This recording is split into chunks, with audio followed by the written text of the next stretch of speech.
All right, ladies and gentlemen, championship week. This is it. This is here. We got Patriots at not the Browns, at the Broncos, Rams at the Seahawks. Yeah, Not even close. They yeah, wish. the Browns have been at Cancun for about a month now, so definitely not the Browns at the Broncos, and Rams at Seahawks. New England's 5.5 favorite. Seattle's 2.5. Over under for Patriots game is 42.5, and over under for Rams game is 46.5. Biggest news: Stidham starting, and Charbonnet with the ACL is done for the season. Guys, I'm not gonna lie to you. I'm a little sad. This is coming to the end for the print, baby. This is end of season 2. But I read a Dr. Seuss quote. So when you have a bunch of kids, Dr. Seuss is around the house. Says, "Don't be sad it's over, be happy it happened, baby." So we're gonna enjoy the next 2 weeks and get after it, and we'll see what happens. But we're gonna start where we always do: quarterback value. There's only 4 to choose from, so it'll be a little light. Each one of us will probably talk about one guy we like, but I'll let Gabe, our fearless leader, start us off at the quarterback position. What you got, buddy? Yeah, I won't take too long because there's really not much to say. I'm starting Matthew Stafford in like every single one of my lineups, and I don't understand it. The price is absolutely ludicrous at 6,300 for a guy who touched this Seattle defense inappropriately last time he played for 450 plus yards and 3 touchdowns and 33 fantasy points in that overtime game. So I have no idea why he's priced so low. I think there's a little recency with how he played versus Chicago and the cold last week, but this game will not be cold in Seattle. So I don't understand the price. He needs about 18 fantasy points to meet this. He had 258 yards last week and no touchdowns and no turnovers and had 10 points. The floor is insane. The touchdown potential is insane. He has amazing weapons, and he's throwing the ball over 40 times a game. I don't know what else to tell you. I don't like either quarterback in the New England-Denver game because of the defenses there being as good as they are. And Sam Darnold's got the oblique. I know he played well last game, but they didn't really need him. So they're going to test that oblique out this week. I'm sure he'll have some high volume too to keep up with the Rams. So I think Sam Darnold or Matthew Stafford, both good plays if you want to free up some salary. But I am a Matthew Stafford truther, and I can't not play him. I trust him way more than I trust Sam Darnold, and I'll pay up for Matthew Stafford over Sam Darnold every day of the week and twice on Sunday. So give me Matthew Stafford. I love it. Cole, what you got? Yeah, I went Matthew Stafford as well. This past week was his worst. Of the season so far.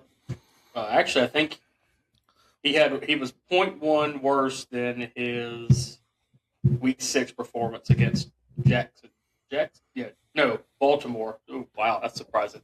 But yeah, that was his worst performance since Week 6. So that's very interesting to me. I think you have to go as high as possible in this play because Matthew Stafford has been just unbelievably consistent this year, to where he's possibly an MVP candidate. And the matchups are also really tough across the board. So you kind of want to go with a guy that's going to have to depend on their offense to score. So I'm thinking the Rams are going to have to score a lot. And I think this has the most potential to be the shootout game, or at least the most points scored. So that's why I'm going with Matthew Stafford. Extremely high floor and extremely consistent, and 2 game slate this week. So you got to find consistency where you can, and your options are limited. So one bad move can kill you in this. You don't have many options. You don't have you're not going to have 5 guys that score 20 plus like you would in a typical Sunday slate. You got 4 options. If you miss on one of those 4 options, you're pretty much cooked. I'm being honest with you. Yeah. So give me the high percentage chance guy in Stafford. I hear you. No, I love it, guys. I think Stafford obviously is a great choice this week. Definitely will be in most of my lineups. However, I want to talk about a quarterback at 4,500 named Jarrett Stidham. He is going against New England, who is 8th against fantasy quarterbacks, but they allow 15.2 fantasy points per game. So I toyed around with this idea on why would we go with Stidham, who has little experience in a playoff game. Please tell me. So the first thing is, the first positive. Convince me. Sell There's not me, a dude. lot. I am. Yeah, sell me. Here's the Roll first Tide. thing. Nope, I'm out. Yeah, Roll Tide. I know. Roll Tide, I'm out. Home game. So he Yeah. won't have to worry about crowd noise. That's big for a guy that hasn't started a lot of games. I do like that. Broncos this season have let up the least amount of sacks at 23. Are actually tied with that against the Rams, which is a big deal for a quarterback to be protected that doesn't have a lot of experience. The third thing is Sean Payton is going to have a dialed-in game plan for him. Doesn't mean that he's going to execute it, but I do like Sean Payton at the helm with this guy who he likes. He paid up for him, one of his first free agent acquisitions for the Broncos. So he definitely believes in him as a high-end backup. And then we know that New England's defense is very stout against the run. It's stout across the board, honestly. But we know that with the Broncos running game, he's going to be forced to throw the ball. We saw their trio of backs run the ball not very great against the Buffalo Bills. I think the run game is going to be taken out. They're going to have to let Stidham try to beat him, which means he's probably going to throw a lot of passes, which is another positive. Well, it's a potential for a positive. He could throw a lot of interceptions. But I think that if you look at all the factors across the board, he's going to be low owned because not a lot of people believe in him. Yeah. But if you want to make that play contrary to the Stafford play, contrary to the Darnold play, this could be a guy at low ownership. If he goes and throws 2 touchdown passes, he's going to get the flame. He's going to be right where you need him to be. The problem is, can he get you there? So I went through it. He's only started 5 games in his career. So I was like, all right, well, does he have any sample size? Had those stats. I was hoping you were going to I was like, does he have any games where he's been, really good, solid, at least playable? So the best game of his career was against the 49ers. He was 23 for 34, 365 yards, 3 touchdowns, 2 interceptions. He also ran the ball for 34 yards. So that's all his production. That's everything. Yeah, I know. Is there a chance for him to have that kind of game against New England? Probably not. What if he does half of that? Yeah. We're close. I just want to make the case known that the 3 of us together right now, sitting here, have more fantasy points this year than Jarrett Stidham does. Jarrett Stidham is coming in at negative 0.01. This is valid. So again, you're putting it all out there on this. I'm letting it hang out for sure on this one. And when I saw the play, I was like, one of these 2 goobers is going to do it, and I 100% thought it was going to be Gabe, but nah, with how much he loves the low salary plays, but so Flo, I mean, you've been hitting quarterbacks all year long. Yeah, I mean, they should call you Myles Garrett the way you be hitting these quarterbacks. Yeah, that's true. All right, but seriously though, like think about the 4 quarterbacks we have as options. We have one with no experience or limited experience. We have one with an oblique who I am absolutely deathly afraid of, in Sam Darnold. Yes. 3, you have Drake May going against one of the best defenses. However, I do like Drake May because of his legs. You saw what Josh Allen did, 66 rushing yards. He's not Josh Allen, but he can get 30, 40 yards rushing against the Broncos, who's going to be in the backfield all day long. If he can escape, maybe. And then the 4th is Stafford. So the only thing that makes me slightly hesitant against Stafford is in the last 3 games, the Seahawks have only let up 19 points. That is less than a touchdown a game, which is kind of crazy to think about. And Stafford is going to be the highest owned quarterback on the slate. So that being said, staph infection. Yeah. Staph infection is definitely going to be in lineups. There's no debate about that. Am I going to have Stidham in quite a few of my lineups? I absolutely am. I'm laying it out there. We're going to see what happens. I like Stidham this weekend. I'd be a liar if I said I wouldn't have him in a few lineups as well. Only because I don't want to look back and say, what if? So yeah, but I can't recommend him as my dead set. He's going to be a great play. But I will say this, a little foreshadowing for the lineups.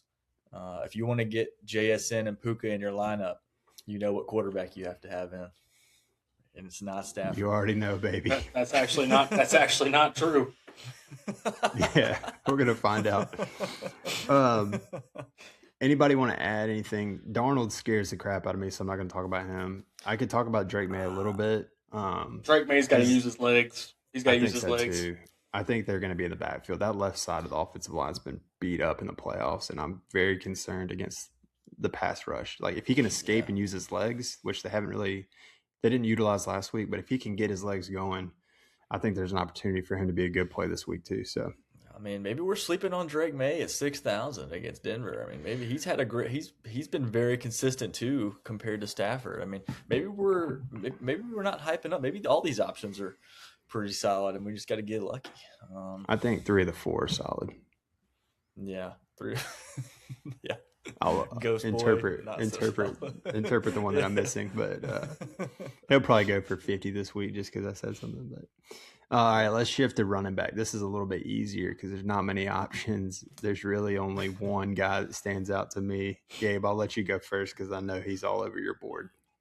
I mean, there's only a few players like throughout the season that I'll have if the matchup's right and if the volume is right that I will put in every single lineup, and if he gets hurt or doesn't play well, I won't even get mad because he was the right play no matter what. And the right play this week, no matter what, is Kenneth Walker. Whether he gets you 1 point or 100 points, he's the right play, and he's the guy you have to put in. I mean, with Charbonnet out, they were averaging 40 touches a game combined. Their backup is Velus Jones Jr. I mean, I know who he is because he played at Tennessee, but he played at Saraland.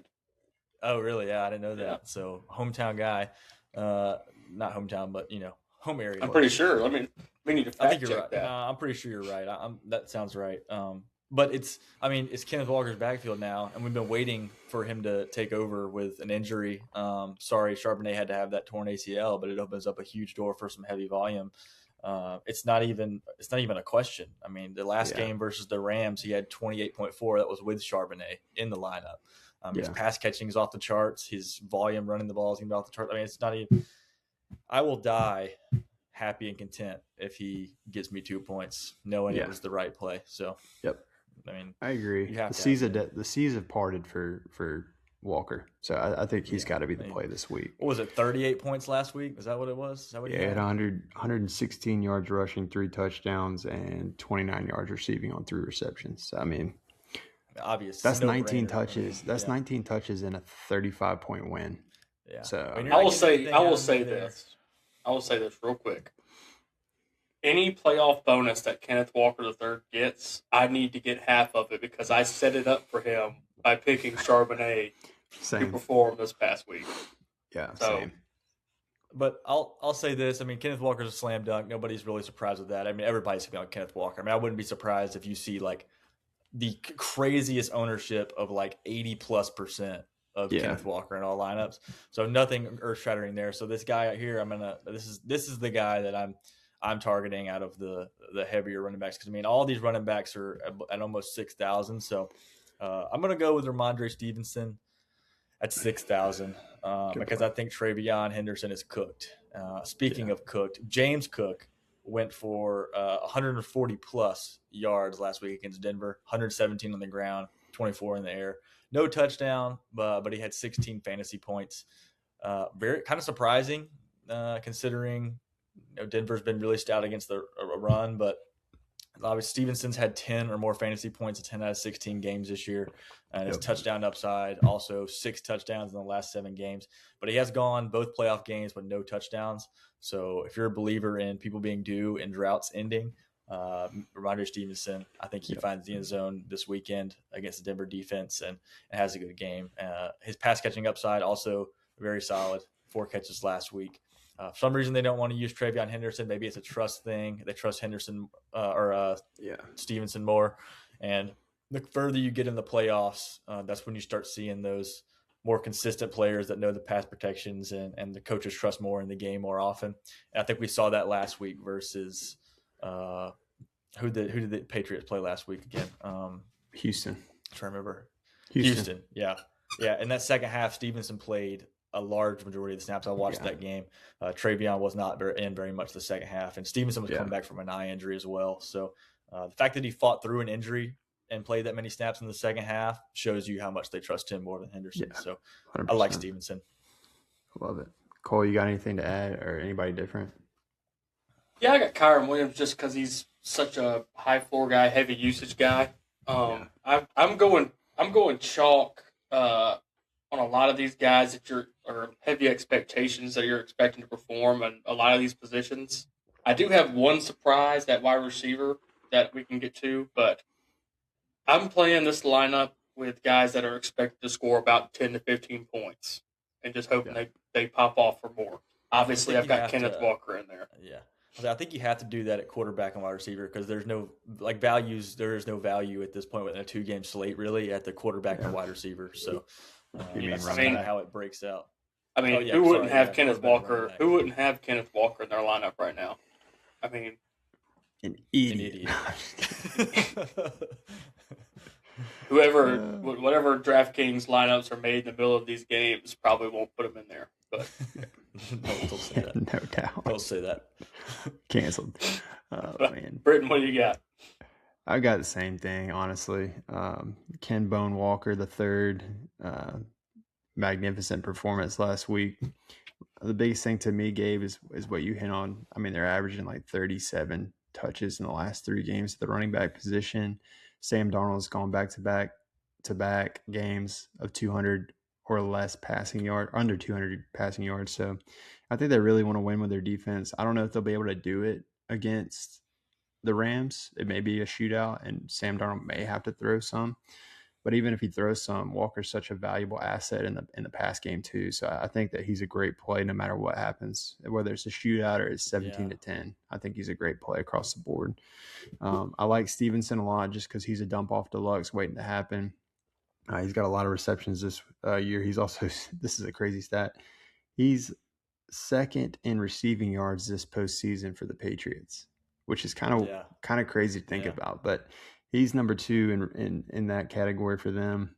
And then the other thing I liked about him is with Denver's ability to get to the quarterback, those quick passes, a lot of times coming out of the backfield for Stevenson. Even if he gets hit at the line of scrimmage and doesn't get any yards, it's still a point. So you got to like his ability, like I said, with the dump off deluxe. And James Cook gave me a little hope for the possibility of a running back being able to get loose against the Denver defense. So that's kind of where I'm leaning this week as well.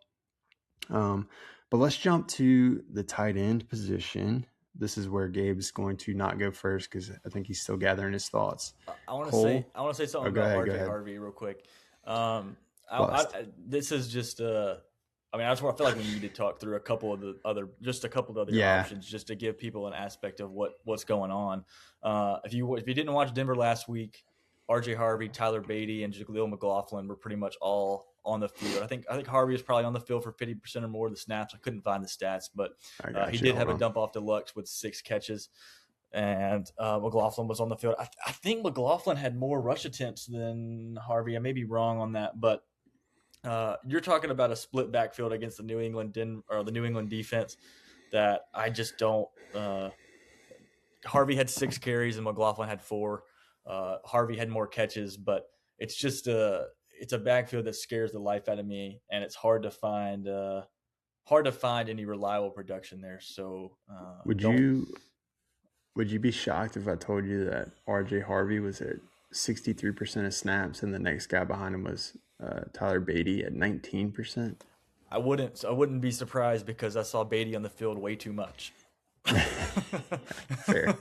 That's a fair point. It doesn't surprise me at all. But that 62% is encouraging for RJ Harvey. I didn't realize it was that much, but it makes sense with his pass catching volume. So you might have some upside there with Harvey. He's at 62%, but I'll say this. It is a scary thing to know that there are running backs getting 20% because that sounds like Vulture City. Yeah, for sure. Especially with McLaughlin getting more carries, that terrifies me. He didn't. He had 4 and Harvey had 6, so he didn't have more, but it was close. It was close. Yeah, it's close enough to make you worried. Yeah, too close. Yeah, I was sweating it out at the goal line for a carry. And then the other one, Kyron. You want to hit on Kyron at all, or He said it. Cole hit it. yeah, Kyron was on the field a lot more than Corum last week, but that was, I think, what I was reading was basically matchup wise they liked Kyron better in that yeah, matchup. But I think just based on the games that LA has played versus Seattle this year, Kyron and Corum were pretty much 50-50, and Corum had 10 plus carries in both games. So I think we probably get back to a closer 50% snap share between yeah. the two. I haven't seen anything that indicates they're going to lean on Kyron more consistently. It's almost a hot hand approach, Mhm. and it's 6,500. I know I'm not getting that with Kenneth Walker, and Travion Henderson apparently slept with Vrabel's wife, so he's not stepping on the field either. So we can it move was on to very tight interesting ends. when I went to look at the snap share for Ramondre Stevenson versus Travion Henderson in the playoffs. Stevenson's 62, 63% or higher of snaps, which is like 15% more than it was the last couple weeks of the season. He was in like high 40s, so he jumped into the mid 60s. It's very clear that they trust him in the Yeah. playoffs, and I don't see Travion Henderson getting enough work to make it worth taking him in some of your lineups. At that So price, no, I think it's like yeah, 5,800. I mean, that's almost 18 yeah, points. It's hard. It's hard to find. It's hard to get. yeah. Even if he scores a touchdown, you're safe. If he scores a touchdown and gets 50 yards, that's like 11 points. Yeah, It's like you're safe. yeah, no doubt. All right, let's go tight ends here. Cole, I'll let you start us off at tight end. What you got? Man, I've been battling over this one similar to what Gabe's been doing, but Colby Parkinson's got the best matchup out of everybody That's true. in terms of how the Rams play and in Seattle's ranks against tight ends. So the Rams are going to have to be pass heavy. They've been pass heavy the whole year. Parkinson is the one that gets the most targets. He's had 3 and 7 targets in his last 4. So the problem is he's only getting about 3 to 4 catches average. Yeah, So he so needs a touchdown. Britton, he's break me the touchdown snaps dependent. down for the Rams tight ends real Yeah, quick. I Have got that queued you. up. I got you. Yep, I got you.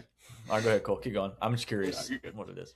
Well, that's a concern I have with picking Parkinson is you have Higbee, you have Ferguson, which I watched Ferguson vulture a touchdown in week 17 from Parkinson and week 16. So I know Ferguson's been hurt, so Higbee may get a little more snaps, more of a snap share this week, but Parkinson is probably, I would say, the most reliable or most productive tight end of the group. So that's who I'm going with for my pick because he's only 3,500, Yeah, and that kind of so interests me too. So yeah. So Colby Parkinson played 53 snaps, which was 68%. Davis Allen played 12%, Tyler Higbee played 10%, and Terrence Ferguson played 29%. So it looked like Terrence Ferguson he's kind of a hybrid though. Like he kind of does that receiver and tight end. Yeah, that's so. Cole, is that your only tight end? Do you have another one? that's the only guy that I think is worth mentioning. I mean, you can talk about Hunter Henry, and I don't want to name the three tight ends that are possibly going to make an impact this week. So yeah, I'm going to Terrence. I'm going to Terrence Ferguson because of his matchup. Just it seemed like towards the end of the season when Higbee was hurt, they tried to get Ferguson involved a lot more, and it started that week you mentioned, Nicole, in week 17 when he had that touchdown. Parkinson is in a revenge game, so I don't know if you know that or not, but he's coming from Seattle last year, so Parkinson most likely going to want to get some payback there. But Ferguson had 5 targets last week on a 29% snap share, like you said, Britton. So Yeah. clearly they want to get him involved. He's at 2,700. So that's 7 or 8 fantasy points. He had a 19-yard catch last week. That was it out of his 5 targets. I'll tell you this right now. I got something tingling for Jake Ferguson. Or for Jake Ferguson. Sorry, Terrence Ferguson. Not Jake Ferguson. Wish it was Jake Ferguson. No, Terrence Ferguson. But something's tingling down there. I'm just a little foreshadowing. Well, it'd be a lot easier to play if it was Jake Ferguson. That's for sure. No doubt. That'd be a lock for sure. So I've got two on the slate I want to talk about. The first one's the highest price, Hunter Henry, 4,800 at Denver, who is actually 20th to the tight end position, allowing 14.5 fantasy points per game. I think with Denver's pass rush, they're going to have to get the ball out quickly, which leads to Hunter Henry targets. And I did want to talk about this trend really quickly. So I went back and looked at Denver's past couple games. I did a sample size of 4 games. Kincaid, obviously, last week led the Bills in receptions and yardage with 683 and a touchdown. The next game I looked at was Kansas City and LA against Denver. Both had backup quarterbacks in, and there wasn't a lot of information to get out of that. So then I went to the next week, and it was Brenton Strange for Jacksonville, who was second on the team in receptions. He had 5. He had 39 yards and a touchdown. So it does look like the tight end could be a viable option against Denver. And I pulled some stats. They allow the 7th most receiving yards to the tight end position at 62 yards per game. And they also allow the 10th most catches in the league with 5.72 per game. So if he hits the averages, so let's say he hits 60 yards receiving, and let's say he gets 5.72, you're sitting at 11, which is still under. So he's got to have a touchdown to be productive. It's just, do you want to take the stab? I mean, with the lineup of tight ends out there, there's not a lot of options. Right. I think he's got the safest floor, in my opinion, based off matchup at the tight end position. And then the second guy I've got, Gabe is going to hate this pick because he's going to go opposite on the Denver Broncos side. But I like Evan Ingram at 3,300 versus New England. No, I like Evan Ingram actually a little bit this week with the injuries. Okay, good. I do, yeah. I needed that confidence boost. I appreciate that. So New England is 23rd at tight end, 14.8 fantasy points per game. So why do I like this? New England's got their full pass rush group back, which is a big deal. However, we talked earlier about Stidham being protected with only 23 sacks allowed. I do think they're going to get after the quarterback, though, and make his life difficult, which means quick targets. Evan Ingram is a good option. RJ Harvey's a good option. But I think if you look at Stidham and you look at New England's statistics against the receiver, I think it's got to be like the only place you can really like get value against New England's defense, unless there's like a crazy like one of those broken plays that happens, is tight ends. Yeah. So he's a good safety blanket for Stidham. And based off where New England ranks, I think is a solid play at 3,300. He's relatively cheap. I'll say this. This is a dude that are you done, Britton? You got one more? Well, I was just going to run into some stats. Go ahead, though. Go ahead. No. You go ahead, man. Go run to the stats, man. I don't want to cut you off. Run through the stats. All right. Big stat guy here. So New England 12th in yards per game to tight end at 57 yards, and they're 9th in receptions at 5.74. And I went and was just trying to look at, how do they compare against, running back? How's their running back defense or their rushing defense? How's their passing defense against receivers? New England's defense is only allowing running backs 72.21 yards per game. It's like one of the top 5 in the league. They also allow the 4th fewest yards to the receiver position in the National Football League. So I think as far as the matchup, it's got to be Evan Ingram. And I'm very concerned, as we're going to talk about this, the wide receiver room for the Denver Broncos going into this game scares me a little bit. So I think Evan Ingram could be a good play here. Confirmed scared. Yeah, terrified. Peeing down my leg. Go ahead. Now I believe we're on Little Jordan Humphrey. Little Jordan. So Ferguson is obviously a sneaky value play there, but my favorite play at the tight end position is AJ Barner against the Rams. Yeah, it's a good matchup. Not only is it a good matchup, he's exploited the Rams in the 2 games he's played. The first game he had 11 targets, 10 catches for 70 yards, and the second game he played, he only had 4 catches on 6 targets.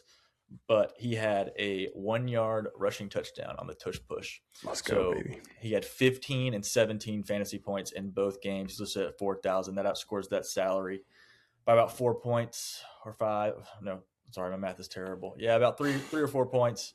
Math major here. engineer. Yeah. Doesn't know how to do math. Math's hard. Those were his two best games on the season. Besides one game versus Tampa Bay Week 5, his two best games came against the Rams. So, awesome.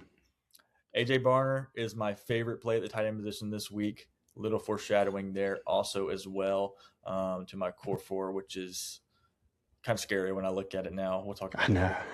There's just not a lot of options, man.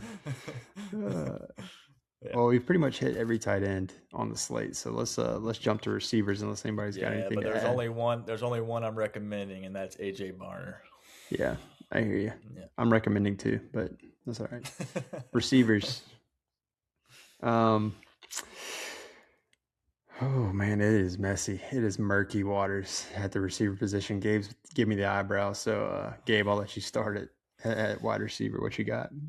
I've got three guys that I think. Only three? Wow. I think, there's two games, man. There's two games, dude. I'm just kidding. Wow, only three. Obviously, we got to watch Pat Bryant, Troy Franklin. If both those guys don't play, Marvin Mims with 8 catches on 8 targets and 90 yards and a touchdown is a clear and obvious best value wide receiver on the slate. Heavy chalk in terms of ownership, but frees up so much salary that I think it's pretty much a no-brainer if those guys are out. Now, if those guys are not out, he's a dart throw, and I don't really like it as much. There's a lot of darts. Pat Bryant did practice this week. I don't know if he's upgraded to full yet, but he still has to get cleared with a neurologist. He fully practiced today, is what I read. So I honestly expect him to be active then, just because it's the playoffs. They'll find a neurologist out there that'll clear him. There's more than one. Sure. If one says no, he'll go to the next one. Troy Franklin with the hamstring injury. Terrified. No touchy. He's not playing. I'd be confident to say that he's not playing, and if he does play, he won't play, if you know what I'm saying. He'll be active, but he ain't playing. Not over Pat Bryant, and probably not over Marvin Mims. I heard a guy with a hobbled hamstring in the playoffs might as well be chopped liver. So don't like him. But anyway, Marvin Mims, and a game this year that Pat Bryant did not play in week 4. He had 20.4 fantasy points. Pat Bryant was out for that game. And Troy Franklin and Sutton both played, but it was clear that Mims was heavily involved and caught a touchdown. And I think this is true. Christian Gonzalez, did he make the All-Pro team? Is he All-Pro corner? Did I see that? Him and then that defensive lineman for the Patriots, not sure. Either way, that being said, Christian Gonzalez will be on Cortland Sutton. So do not touch Cortland Sutton this weekend. Even if he's free, even if he's zero salary, don't touch Cortland Sutton, in my opinion. He didn't play well last week either versus the Bills, and I don't really expect that to change versus New England. So he was like all Marvin pro. Mims. Yeah, Christian Gonzalez is a stud. He's going to do his best job to mute Cortland Sutton. Cortland Sutton's going to need a touchdown in that game to pay out. I'm not sure if he gets it with Jarrett Stidham. So, hey, whoa. I said I'm not sure. I'm not sure. I didn't. Next guy here. Cooper Kupp, 3,800. Love it. Said it last week. I said it's playoffs. Get your players involved. Get your vets involved. He had 5 catches, 5 targets for 60 yards. That's his best output since week 6. I'm also a big believer in taking your best player away. And JSN against the Rams, if they take him away, Cooper Kupp at 3,800 is just a great price. This is also the most obvious revenge game of all time. Yeah, and it's also a revenge game. So it's surprising me that he had 11 points last week. I know that his salary last week was 3,600. That's almost 12 points, and he had 11. I am a little surprised to still see him below 4,000 salary in a game that's going to be high scoring. So I really, really like Cooper Kupp a lot in this spot. And then this is my last one. Hey, there's a lot of ways you could go. I'm not going to say it. I'm not going to say it, dude. I'm not picking him because I don't know if he's back fully from injury. Jordan Humphrey. No. My guy is Demario Douglas. Ooh. For the Pats. Pop Douglas. Pop Douglas. Why do I like Pop Douglas? Well, I couldn't tell you why I like him. And maybe it's because he caught a touchdown last week and he hadn't really done crap all year. So a little bit of the just put him on the field because you trust him. I don't know. But I'll tell you why I like anybody that plays in the slot for the Patriots, whether it's Boutte, Diggs, Douglas, or Hunter Henry. Denver, relatively bad against the slot position, letting up 7.6 yards per target in the slot. That's big. You know who went for 6 catches, 145 yards, and a touchdown versus Denver, who plays primarily in the slot? You want to take a guess, Britton? You love him. He's going to be your first pick of fantasy next year. Yeah. I know. He's Parker Washington, baby. Parker Washington tore up the Denver defense from the slot. So I just had this random image pop up in my head. Is Parker Washington's head crossing the Delaware over George Washington's, leading my fantasy team to victory next year. Yes. So Douglas played about 70 to 73% of his routes from the slot this past year. The only problem is he didn't play a huge percentage of snaps, considering they have such a deep receiver room with Boutte and Williams, and then now Efton Chisholm, whoever the frick that is, getting thrown in the mix.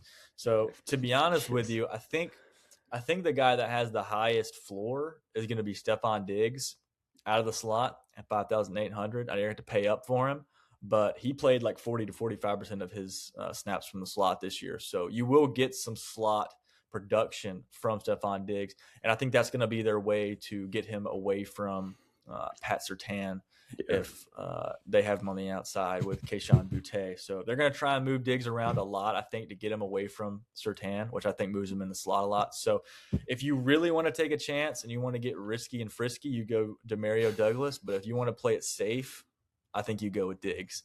And then you may get some Hunter Henry also in the slot. I think the slot position, whoever's in it, is going to feast. It'll be probably spread around a lot. Denver also let up 17 touchdowns this year to the slot position. That's a lot. Yeah, that's crazy too, because I was looking. I think they only let up like 18, 19 touchdowns this season. Yeah. Now, that was a stat from ChatGPT. Through the air. Could it be a lie? It could be. It could be not true. 17 touchdowns. I'll have to fact check it. I'll have to trust but verify that stat. See if they actually let up 17 in the slot. But I did see that. I love it. Right, cool. Those are my 3 guys. Passing the rock to you. What you got? Pass the baton. Yeah. I'm gonna swerve Gabriel here and the Patriots receivers, and I'm gonna give me the booty. Give me the booty this week. Kayshon Boutte. The booty. Give me the booty. Booty was a big play threat last week, averaging 25 yards of reception, which is intriguing to me because Denver they've allowed 10 plus 40-yard receptions this year, tied for near most in the NFL. That's another one of those ChatGPT trust but verify stats. But trust but verify, baby. But Boutte does have that explosive ability to make those plays. I've witnessed it firsthand. I'm pretty sure he absolutely annihilated the Saints defense earlier this year. Let me confirm that real quick. Yeah, he went for 26.3 against the Saints, and I remember he was the one that tore us apart. Pop Douglas also had a touchdown in that game too. So yeah, that's true. Yeah. So I think Boutte is more of a big play guy than Pop Douglas is going to be, especially with the attention going towards Stephon Diggs because he is the star player. But yeah, I mean, Gabe took my other guy, Cooper Kupp. I mean, if you told me that Cooper Kupp led the Seahawks in targets, reception, and yards, I would have called you stupid. So that's a stat that I find hard to believe, and unfortunately is true. Sorry, Jackson Smith and Jigba owners like myself last week. Unfortunately, I'm going to do it again this week. But with Sam Darnold's oblique and how bad it's hurting, if he's not able to push it down the field, Cooper Kupp's going to be the underneath guy. So that may play a factor. It may get him more targets and it may get him more receptions. That's something I think is a possibility, and that's something that I've chose this week as one of my guys. So I need to apologize. I just verified. They only let 1 touchdown up to slot wide receivers this year. I think that was 17 touchdowns total. So, yeah, that stat was completely fabricated. However, the yardage was correct. They let up a lot of yards to slot wide receivers, not a lot of touchdowns. Sorry for that. That didn't pass the sniff test there after I said it. I was like, that doesn't sound right. Now I Look, gotta go check mine. hey, you always, no matter what we say, always check just to be safe. Always So, verify. Always yeah. trust but verify. That's the ChatGPT slogan and also the Prince slogan. Trust but verify. New T-shirt. Trust but verify. Oh man. C-Swag. That's it for you. Yeah, just Cooper Cup and the Booty Bandit. The Booty Bandit. I love it. Bandits. So I also have Cooper Cup. I'm a big believer in revenge games, especially in the playoffs. I'm concerned that they may take Jackson Smith and Jigba or try to take him out of the game, but that's a big win for Cooper Cup if it happens. So I like him at 3,800 against the Rams. I'm not going to hit on too many stats because Gabe talked about him a little bit. The wide receiver room for Denver is a mess. Troy Franklin is still questionable. I did look it up while y'all were talking that Pat Bryant has been cleared. So he is a go, which makes me very interested at 4,400 because this blew my mind. Yeah. Blew my mind. So he was on the field last week for 3 snaps. Yeah. You know how many catches he had last week? 3. 3. 3 snaps, 3 catches. Yeah. It was very clear that he was a big player in that game plan. Will he be a big player in this week? I would imagine so. It seems like his stock's rising, especially with Franklin potentially being out. I like Pat Bryant a lot at 4,400. I'm sold. I'm sold. You don't have the stake anymore. Say less. Yeah, I'm gonna shut up there because that was great. The other guy, Cup, Pat Bryant, and this guy's a mystery still. His window from the IR has been activated.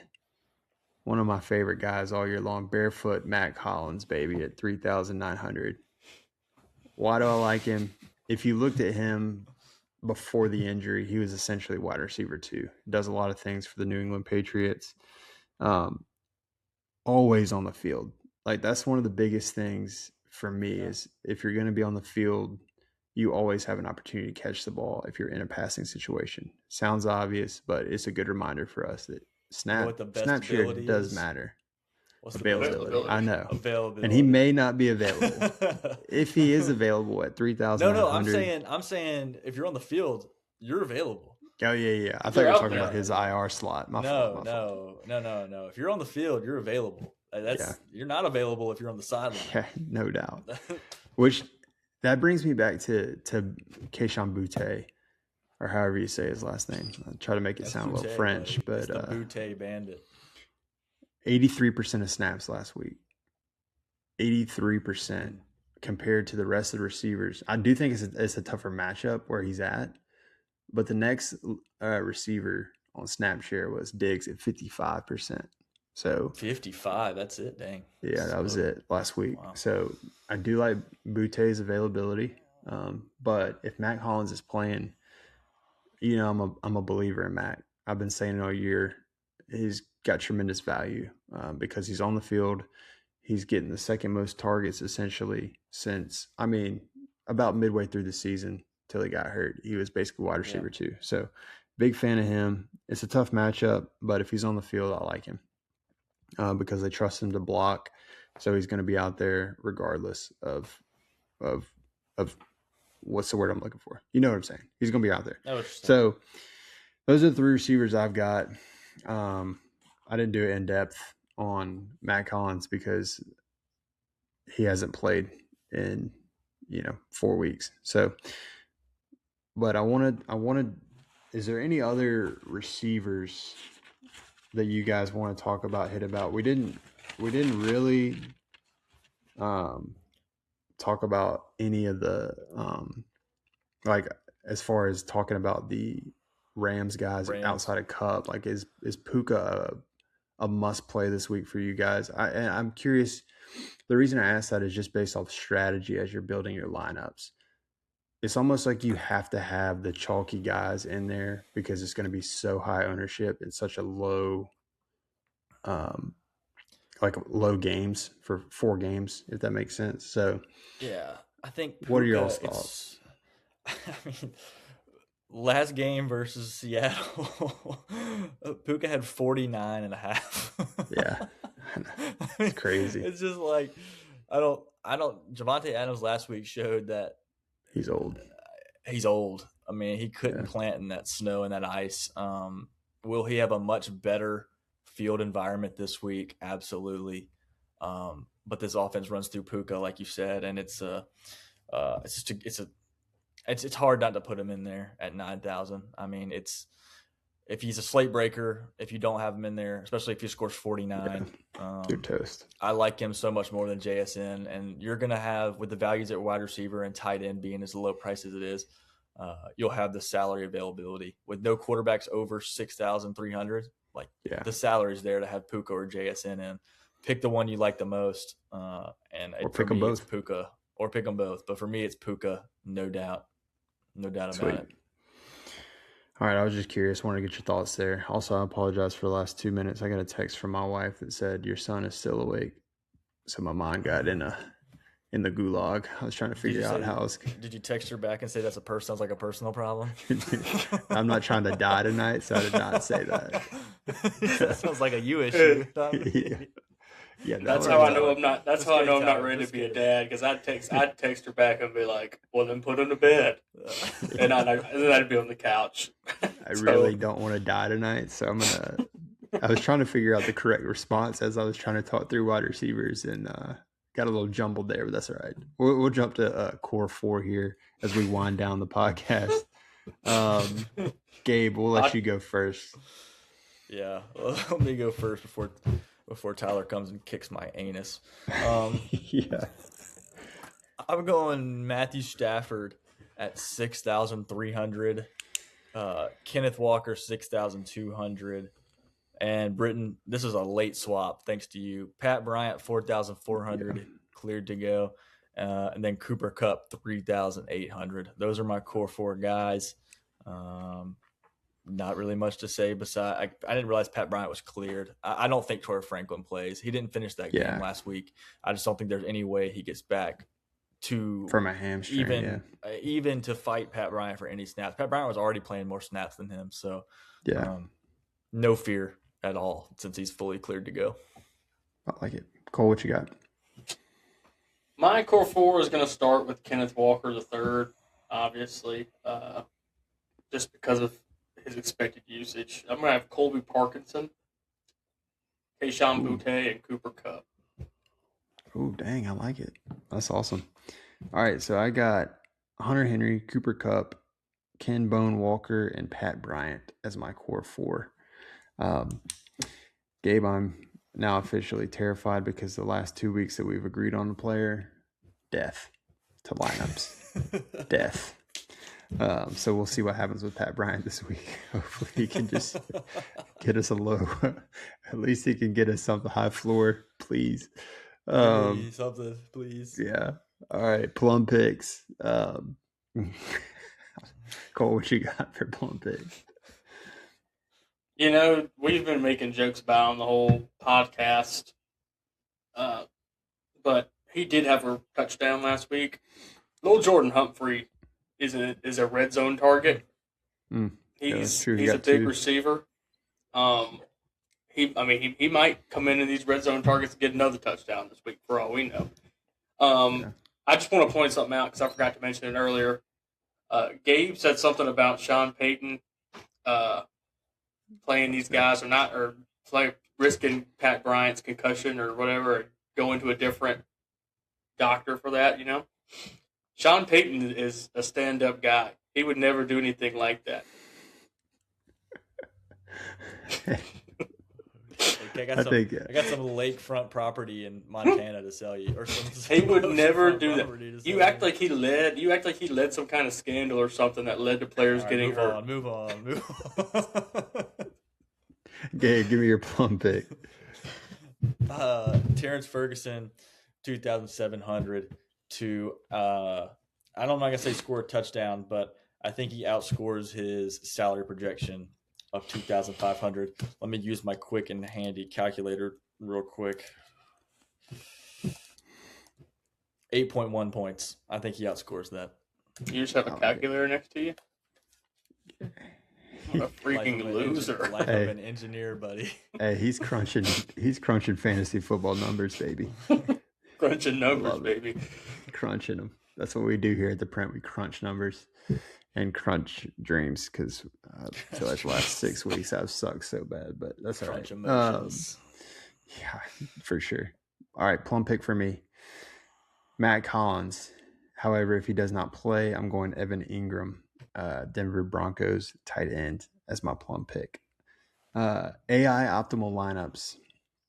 Shifting gears here. AI optimal has Sam Oblique Darnold, Ken Walker III, Ramondre Stevenson, JSN, Cooper Kupp, Puka, Hunter Henry, AJ Barner. Gabe talked about him earlier in the Broncos defense for a projected total of 128.6 fantasy points. Again, you're starting to get lower and lower because there's less games, less people to choose from. So 128.6. My optimal lineup. I made 2. I'm going to go this one because I talked about Stidham. I feel like I got to play him. So I've got Stidham at the quarterback position, Ken Walker III, Kyron Williams, Puka, JSN, Cooper Kupp, Evan Ingram, Ramondre Stevenson, and the Broncos defense for 123.7 projected fantasy points. Gabe, what you got?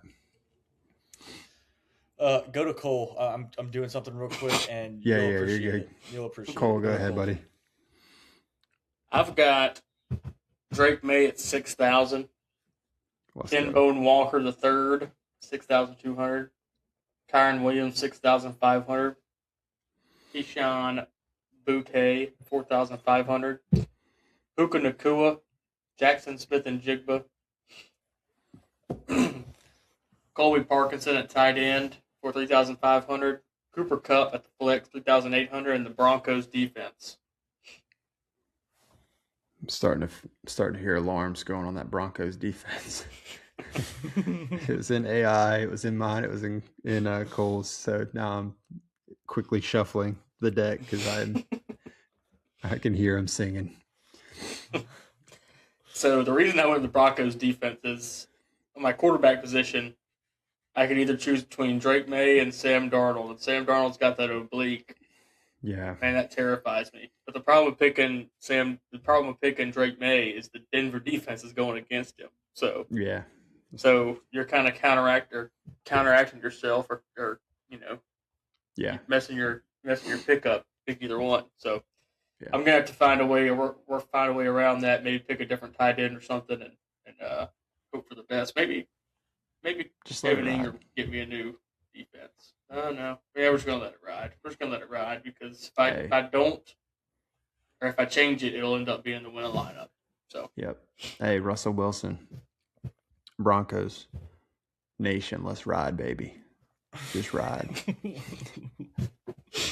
Unlimited. He could be playing right now if he would have just stuck it out. Yeah. Gabe, are you still working? I'm ready. All right, let's go. All right. Cole's going to hate this.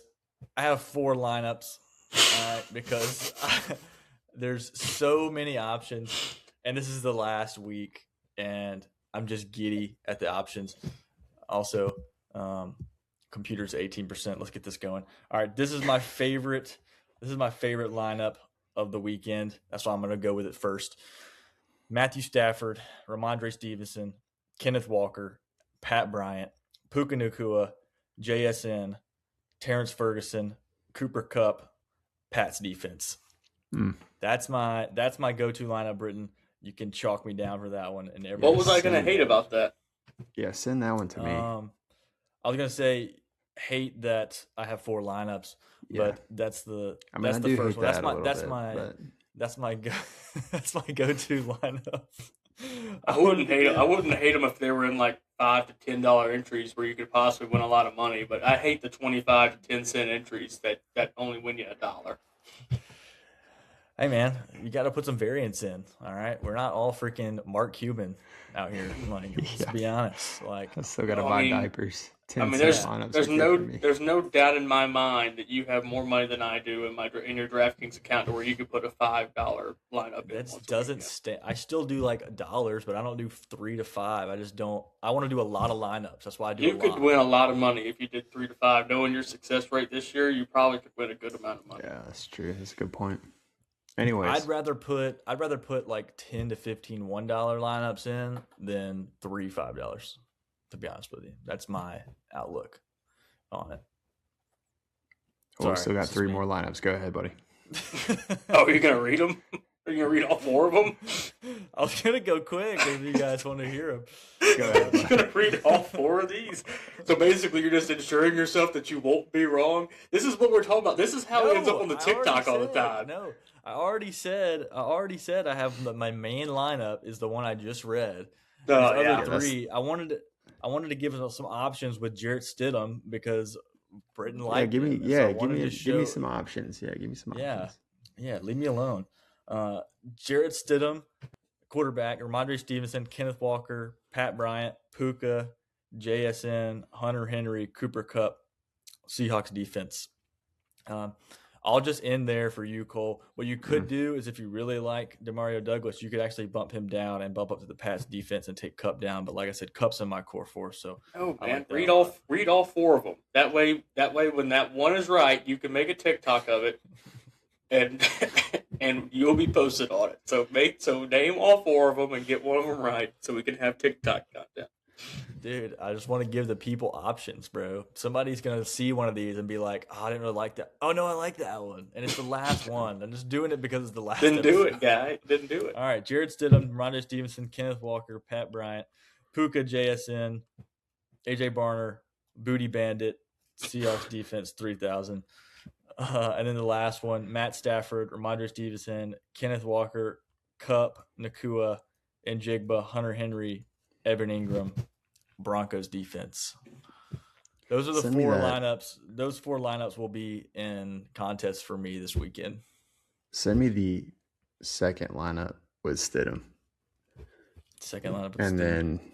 then we'll clear the dead air because we're running out of time here because Yeah, this I should know. not have taken an hour. But I'll tell you what, real quick, Gabe. If you put in a $5 lineup and you don't win, I'll send you $5. But if you enter a $5 lineup and you win, you have to send me half. I'll think about Deal. it. I'll think about Deal. Oh man. All right, guys. Well, man, it's been an awesome season. We'll be back for the Super Bowl in 2 weeks. We may get a little action on the flag football and the Pro Bowl. Just kidding. Definitely not doing that. But we will be back in 2 Yeah, you're weeks. high. Yeah. We'll be back in 2 weeks for the Super Bowl. But good luck in championship weekend. Happy hunting. That's it from the Print. We'll catch you Super Bowl week. See you guys.